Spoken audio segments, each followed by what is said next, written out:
ঢাকা 17 আসনের জামায়াতের প্রার্থী SM খালিদুজ্জামানকে ভুয়া ডাক্তার হিসেবে সব জায়গায় প্রচার করছে বিএনপি আর ওই বন্ডপীরের মুদখোর মুরিদগুলা। অথচ এরা জানে না ভুয়া ডিগ্রি আর অনিবন্ধিত ডিগ্রি এর ভিতর পার্থক্যটা কি।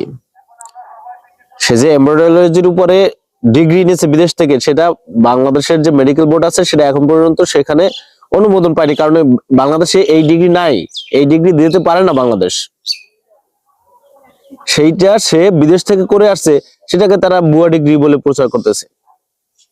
অশিক্ষিত গুলো অশিক্ষিত হয়, এদের গোড়া যেমন অশিক্ষিত, এদের পরবর্তী প্রজন্ম থাকবে অশিক্ষিত।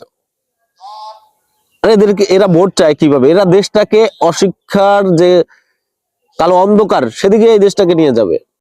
না আছে নিজেদের কোনো যোগ্যতা, না আছে নিজেদের দলের কোনো কর্মলক্ষ্য, তারা অন্য মানুষের সমালোচনা করে, একটা শিক্ষিত মানুষের সমালোচনা করে। তোমাদের নেতা কি পাস আমরা জানি না, আমরা কথা বলি তোমাদের নেতা কি পাস, আর তোমাদের যে নেতা চলে গেছে তা সে কি পাস ছিল তাও তো আমরা জানি, কিন্তু আমরা সম্মান করি।